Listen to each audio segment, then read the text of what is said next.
अभी हाथ आपको नीचे नहीं करना है। और हमने संकल्प लिया कि गौ माता को राष्ट्रमाता बनाने के लिए और गौ हत्या बंद करने के लिए मैंने सभी से अपील करी, मेरे जन्मदिन पे मेरे चाहने वाले लाखों की संख्या में आते हैं और मैंने सबसे हाथ जोड़ के कहा कि मेरे पास फूल माला केक गुलदस्ता लाने की जगह वो पैसा अपने गांव में, अपने जिले में, अपने शहर में जो भी गौशालाएं चल रही है उन गौशालाओं के अंदर उस पैसे से गाय माता को रचना, हरा चारा, दलिया और लापसी का भोग लगाना। तालियां बजाओ। इस गौ माता के अंदर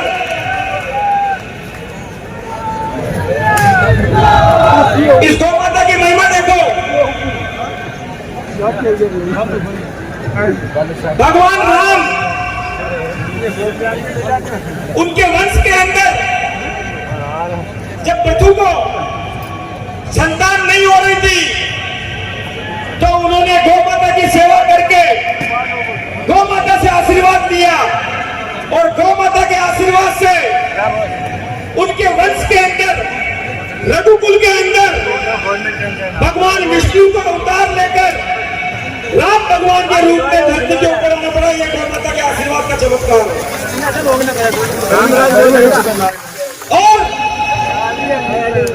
जिस भूमि पर गौ माता का रक्त गिरता है वो भूमि कलंकित हो जाती है। हमारा दुर्भाग्य है, हमारे होते हुए हम भारत मां की जय बोलते हैं, हम जय श्री राम बोलते हैं, हम गौ माता का जयकारा लगाते हैं, लेकिन हमारा कैसा दुर्भाग्य है। आज हिंदुस्तान में अब तक के इतिहास में मैं अपने जन्मदिन पे, अपने 48वें जन्मदिन पर आपके सामने खड़ा होकर कह रहा हूं, अब तक के इतिहास में ये कांग्रेस बीजेपी की बात नहीं है, अब तक के इतिहास में सबसे ज्यादा मांस का और गौ मांस का भारत से बाहर निर्यात करके बेचा जा रहा है।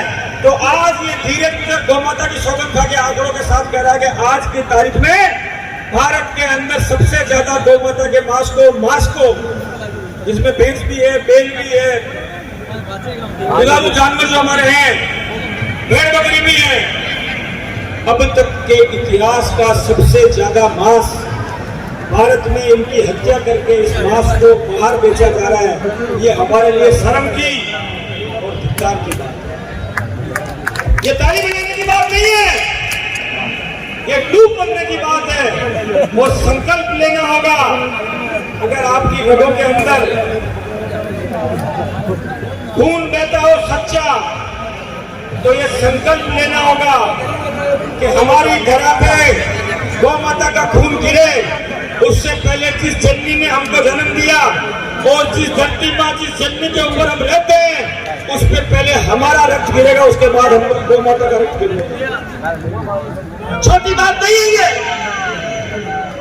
लोग कहते हैं कि धीरज गुजर है इसलिए गौ माता की बात करता है। मैं सौभाग्यशाली मानता हूं अपने को। सवाई गौर के वंश में हम सबको बगड़ाओं की संतति के रूप में पैदा होने का मौका मिला। वो सवाई गौर जिनके पास 9,99,000 गायें हुआ करती थी और भोजा पायरा की धरती पे वहां पर बैठ के भगवान सवाई गौर उस गायों को चराया करते थे। और अभी श्रावण का मास चल रहा है, उस श्रावण के मास में सवाई गौर महाराज ने महादेव की आराधना करी, साधु माता ने विष्णु जी की आराधना करी, और उसी का फल है कि इस वंश के अंदर भगवान देव नारायण को अवतरित होने का मौका मिला। भगवान देव नारायण को अवतरित होने और हमारे